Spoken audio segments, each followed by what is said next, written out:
Good afternoon, everyone. Please come on in. We've got a few more in the corners. Thanks very much for being here today. My name's Connie Pillich. I'm the prosecuting attorney for Hamilton County. And we have a lot of people behind me, and I do want to point out Sheriff McGuffey and Attorney General Dave Yost down from Columbus. We have some important news for you today. We also have a member of the Special Agent from the FBI and other members of law enforcement joining us today. Today we're pleased to announce the indictment of the 3 men connected to the burglary of the home of Cincinnati Bengals quarterback Joe Burrow. All right, so if I can let you show that screen just a wee bit. Okay, this indictment is the result of months of investigative work by our Southwest Ohio Burglary Task Force. Through their extensive investigation, and I really mean extensive, they had help from the Ohio Attorney General, the Clark County Ohio Prosecutor and Sheriff, and many other members of law enforcement. The 3 men are Jordan Francisco Quiroga Sanchez, Bastian Alejandro Oriana Morales, and Sergio Andres Ortega Cabello, and we will have those names for you. They were indicted on 2 felonies. First-degree felony engaging in a pattern of corrupt activity, and second-degree felony burglary. All 3 of these men are believed to be citizens of Chile who came here legally under a visa-free program that the United States offers to a handful of countries. They appear to be involved in multiple thefts and burglaries in many jurisdictions, and they are far from the only individuals who do this sort of work. Next slide, please. This slide shows the 3 men involved posing while wearing some of Joe Burrow's jewelry and accoutrement. The 4th man in here, who's giving us a very friendly gesture, he was not present at the home during the burglary, so he's not a part of this indictment. Next slide, please. The thieves laid out the items that they took so that we could have a good idea of what they had. They include commemorative items was owned by Joe Burrow with his jersey number 9, also a large amount of cash. And then the next 2 slides show more photos of the defendants posing with Mr. Burrow's belongings. So they've got the watch, and the bracelets, more necklaces, and they're just kind enough to let us see their faces. And finally, the next slide, the items found in a vehicle with the defendants when it was stopped in Clark County, Ohio. The stellar work of the Clark County Sheriff and Prosecutor helped connect us to. So next slide, please. The Southwest Ohio Burglary Task Force was formed in early 2024, and it was formed specifically to investigate the string of burglaries going on in Hamilton County, particularly those connected to organized crime, such as the South American theft gangs. And I say gangs plural because there are many of them. Their methodology that this investigation uncovered was consistent with gang activity. We have a lot of victims in our county who have lost valuable and sentimental belongings, as well as their sense of security in their own homes, due to this type of theft activity. And this task force is working very hard on all of those cases. The extensive effort is made possible through the collaboration of the Ohio Organized Crime Investigation Commission under the leadership of Ohio Attorney General and its Bureau of Criminal Investigation, as well as the Indian Hill Rangers. In fact, they were the 2 founding members and do lead this task force. But other members of this task force include police departments from Amberley Village, Cincinnati, Deer Park, Forest Park, and Montgomery. It also includes the Hamilton County Sheriff's Office, Ohio State Troopers, the FBI, and now the Clark County Prosecutor and Sheriff. We also have partners in Butler and Warren counties helping us. And I really want to impress upon you the dedication and perseverance of the members of this task force. This work has been ongoing for months and months, in the case of Indian Hill, for years. It's very complex theft, and it's very difficult to conduct these investigations and find the actual perpetrators. These officers have gone above and beyond their regular jurisdictional duties because they've had to follow the cases to other jurisdictions such as Kentucky, Indiana, West Virginia, Pennsylvania, North Carolina, New York, Connecticut, and Florida. And their unwavering commitment to justice has been instrumental in advancing this investigation. And they deserve full recognition for all the accomplishments so far. I'm very, very proud of them and the efforts that they've put forth. And look, there have been a lot of challenges because this is complex stuff, and it's not easy to follow unnamed people who have a methodology that allows them to get in and out of somebody's residence within 5 minutes. So I'm very proud to commend them for their perseverance and their commitment to establishing partnerships and finding ways to keep our neighborhoods safe. I'd like to now turn it over to the Ohio Attorney General, David Yost.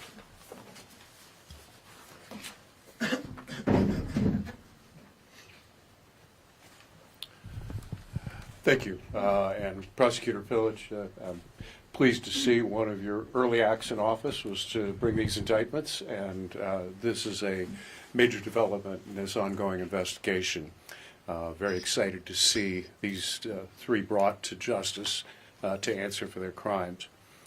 The answer to organized crime in Ohio is the Organized Crime Investigations Commission, and in that other room hanging out is Rocky Nelson, former sheriff of Union County, and really appreciate his leadership of the task force, or the commission.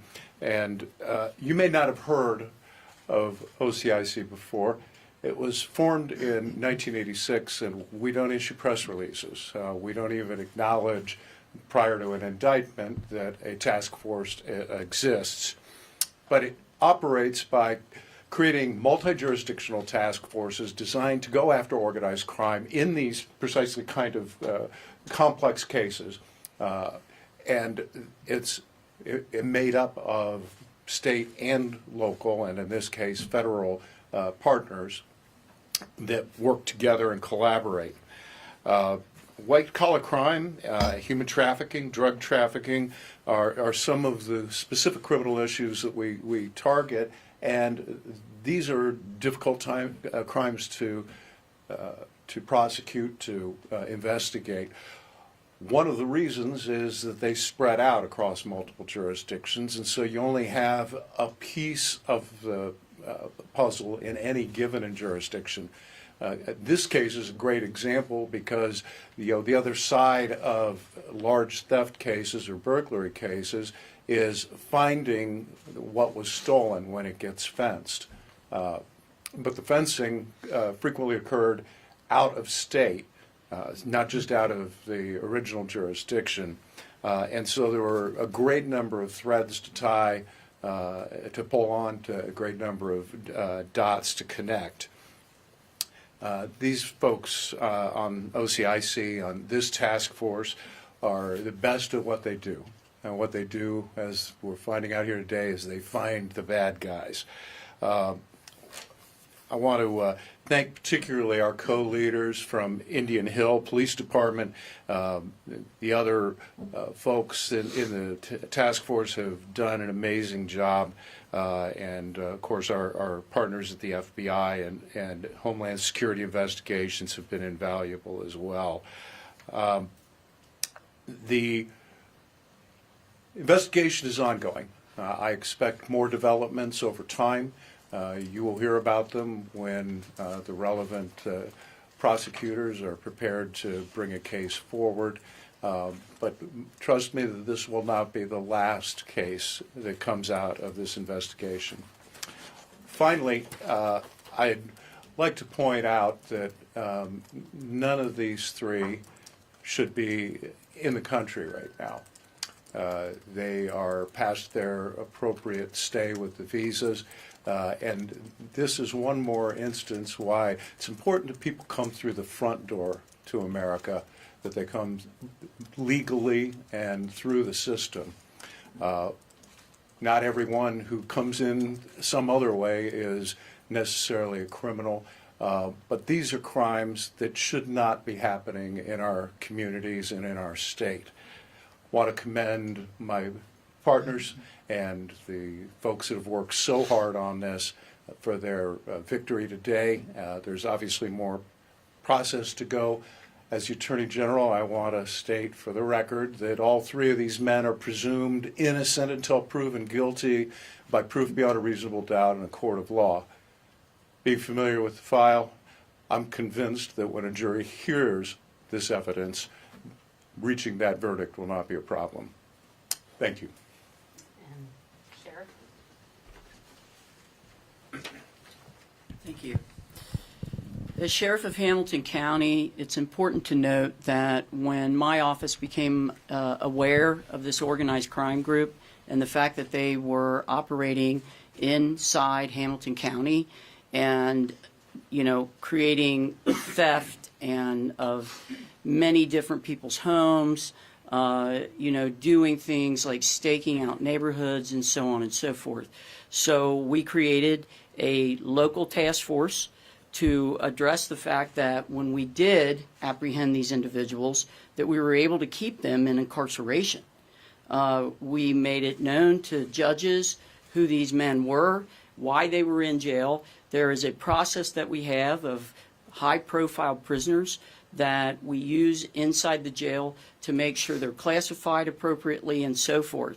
And then as a consequence of the task force of, just addressing the incarceration, of course, we had our professionals in the Sheriff's Department, Detective Justin French, Investigator Kayla Krager, and also from our criminal investigation section, we also had Detective Kevin Manos. They came together and did a tremendous amount of work on tracking these individuals and other individuals that were wanted in this county. And when they moved about, which they did, they moved about the different states, about the United States, and did so very quickly, changed cars, did a lot of things to try and elude law enforcement. We were still able to track them. We were still able to bring them to justice. So I do commend those investigators and officers who helped with that. And, I would like to say that on January 10th, 2025, our team located these three individuals and were able to coordinate with our partners in Hamilton County and other regions throughout the state and other states to bring these men to justice. We have other men who are involved in these theft groups who are incarcerated now, and they are not getting out of incarceration. We are making sure that they stand appropriately responsible for these criminal acts and that they are prosecuted. And I'm so very glad to work with our partners, Madam Prosecutor, Attorney General, and bring these people to justice. And thank you all very much. And again, I cannot speak highly enough about the local task force, which also included Indian Hill and other agencies that came to the table. Thank you. And now we'll hear from the FBI.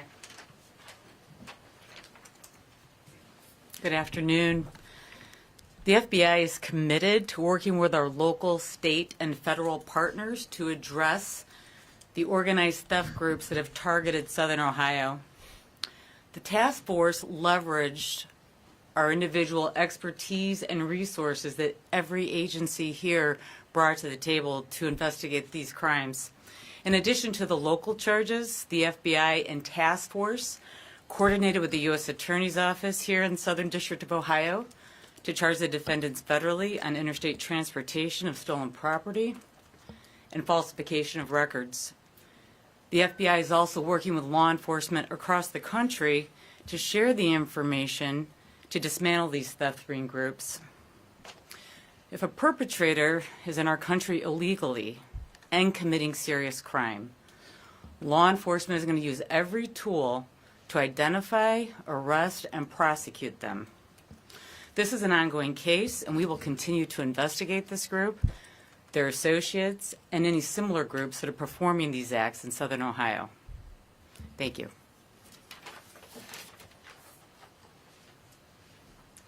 And now we'll take questions. Yes, can you talk to me about the number of cases the task force is handling right now? I think I have, just from public records, about 38, and that's just from 5 jurisdictions I have public records from. From what I'm hearing, it's more than that, maybe over 100. Is there, can you give us We a number? can't comment on that. Thank you. Attorney General, on the original charging documents, it appeared that BCI had a significant amount of information about these 4 individuals and were surveilling them before Ohio Highway Patrol actually pulled them over, got them into custody. Without giving away too many specifics, because I know that those investigations are ongoing, talk about the way that a lot of that information is collected and used to make sure that when an arrest is made, they can be held. So you not, Come on in. the prosecutor could speak to the proof of the elements of the crime and the kind of conditions that go into bail considerations. So you not only have to just think about, do you have the right guy, but can you convict them? And can you hold them? Is there sufficient information that the judge is going to find compelling under Rule 41 and relevant precedent that they're going to be willing to keep these people in custody? Obviously, foreign nationals, and they could disappear in the night. One of my first cases when I was a prosecutor years ago was a major drug trafficking case. We got $1 million bail, and they jumped it. They just walked away from the $1 million.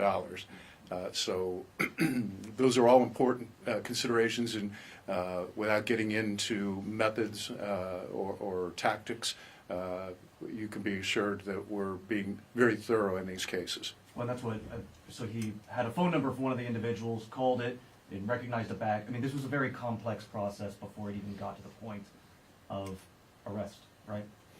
I am sure that at trial, some of these facts are going to come out. I'm not going to discuss methods and tactics today.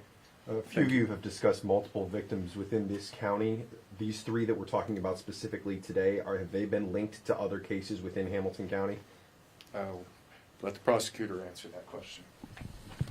No, they have not. Do you know if they're linked to any other high-profile athletes across the country, such as Patrick Mahomes, Travis Kelce, Bobby Portis? I've got to ask my investigator here. Hang on a second. Okay, all right. All right, those cases are under investigation, and we're not allowed to talk about that because it would jeopardize the investigation's success. Can you say how widespread an issue the burglaries related to the South American theft rings, how widespread an issue is that? Like, is that a national issue? It's definitely a national issue. It crosses multiple states. And those burglaries are happening in multiple states. Yes, and I think you will find in other jurisdictions reporting by news agencies about this type of theft.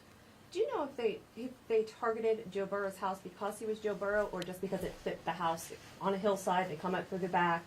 I can't talk about the details. No. You all mentioned that visa waiver program. Are there things that you all think should be done on the federal level to combat this crime here in Southwest Ohio and across the country?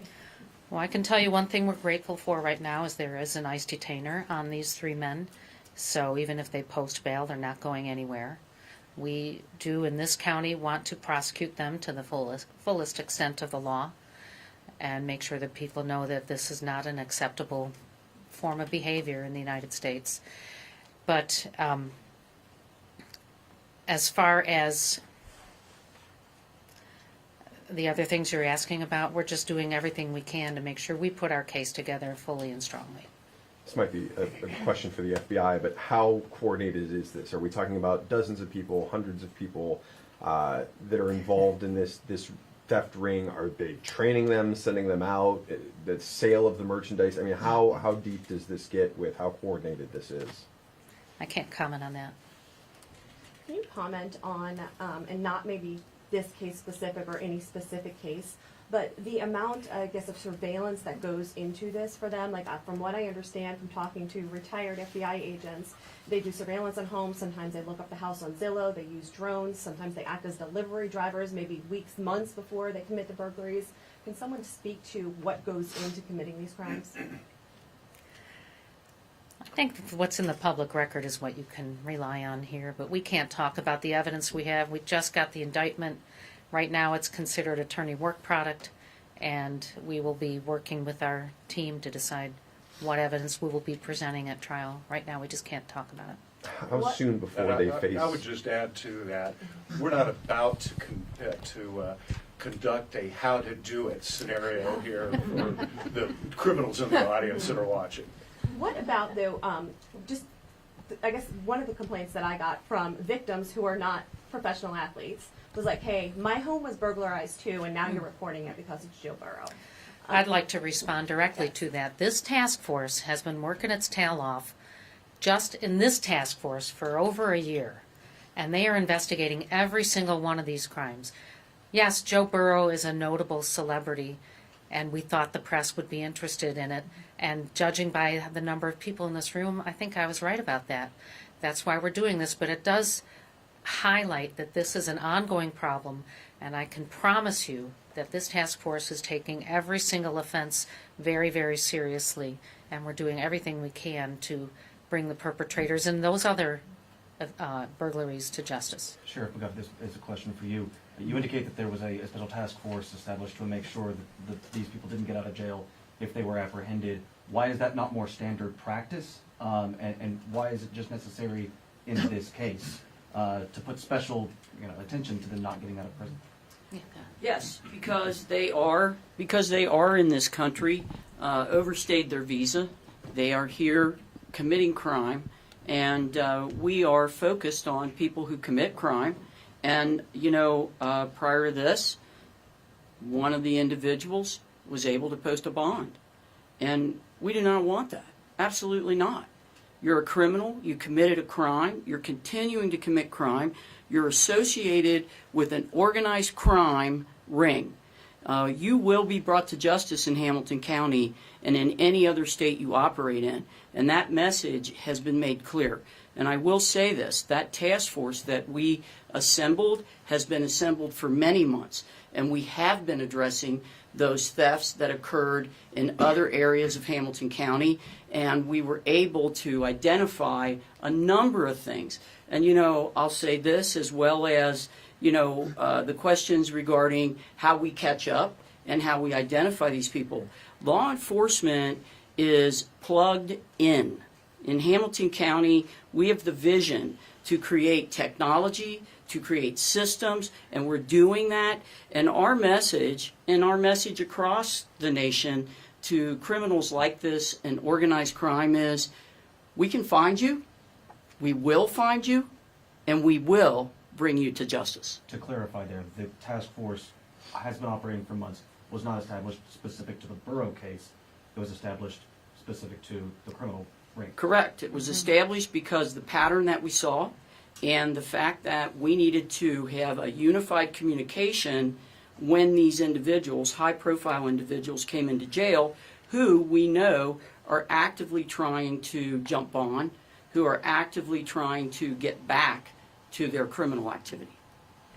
How long does it take to get them before a judge here in Hamilton County? Obviously, there's a process they have to go through in Clark County before they get back here, but getting justice in this county, I assume, is going to take some time, given that they're being held in Clark.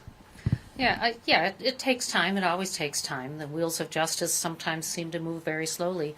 Clark County has been very, very cooperative with us, and they have agreed that if we want to move first on our our charges, they'll transport the prisoners down here and let us prosecute them here first. What about federal versus the county charges? Like, would Yeah. be processed first federally? The U.S. Attorney's Office did indict somebody, I don't recall exactly who, for transporting stolen goods across state lines. The FBI can talk about this a little bit better than I can, but there's not a federal offense for burglary that just hasn't been written by Congress. And so the only way we can get these guys on burglary is by charging it locally in Hamilton County. Do you think that there are still people out there potentially connected to this theft group? Do people in these high-profile areas, Indian Hill, where we've seen these burglaries, still have to be a little on edge? Are they still out there? Yeah, I think it's very possible that they have connections or that people are paying attention to what other members of their gang are paying attention to what's going on with them. So that, yeah, I think people should be concerned. What solutions do you have or planning to put in place to combat the theft rings specifically? Well, my job's in the courthouse. Well, in They've general. been indicted. I thank my chief of grand jury, who's in the back, Kate Burrows, for running this, and Joe Merschbach, one of my, and Robert Vick on my staff, who helped put this case together with the coordination of the task force. As I think that people need to be aware. One of the reasons we do this press conference is to let you know the types of activities these are, the nature of the gangs, what their MO is, which will come out in the press. I think you've probably all covered it pretty well already. But part of this is to get people to think about their personal security, where they keep their precious belongings, and how, if at all, they should have a security system.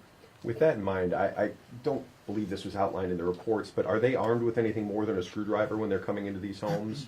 I mean, if someone finds himself in a situation where these guys are breaking into their house, I mean, it feels like something they'd need to know. It'd be hard for me to guess in every case. When we start to put the facts forward on our case here, you'll see what they had in their possession. But there are others in these gangs. Who knows what they're doing? We have a hard out at 3:30, so whichever question's coming up is last. And just so homeowners can be aware, just from going through reports from multiple agencies, I guess the biggest misconception is that it's multi-million-dollar homes in Indian Hill or Amberley Village. What I'm finding is, no, it's not. It could be a $300,000 home in Westchester. Can you talk that it does? Your house does not necessarily. You don't have to be a millionaire to become a victim from these guys. Well, I think you said it very well. You don't need to be a millionaire to be a victim of these theft rings. I talked with the police chief from Madeira this morning. He said they had 3 burglaries there. I was at the Hamilton County Police Association meeting. So many jurisdictions in the county have reported these types of burglaries. It's unfortunate that it's an organized crime ring, and they seem to have similar methods that they use. I'd like to suggest that people do what they can to secure their homes and their belongings. And with that, thank you everybody. I have a press release here. I have some information about the task force and the speakers here. I just want to follow up on one question before we quit. The question about whether they were armed or not. You know, first of all, that's a confidential piece of the investigation, and properly nobody's talking about that.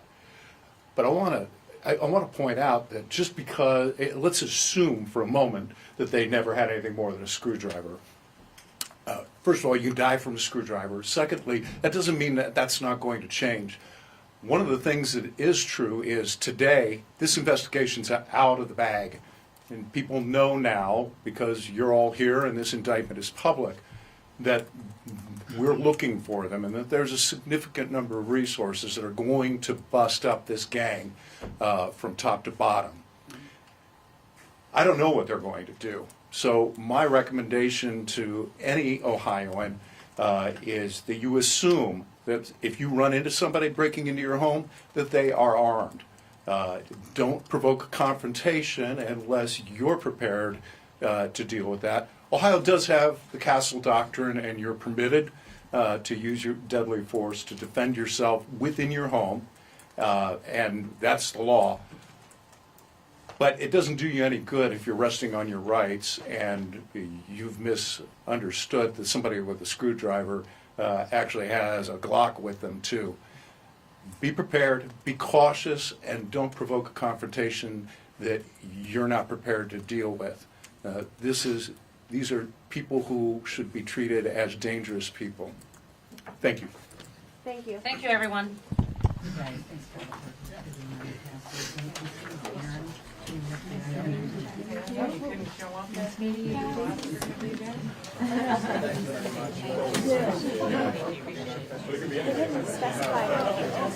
If they were going to get the year before part. She didn't specify. She said that they've given the option to them. So. All right, let's tear it down as quick as we can.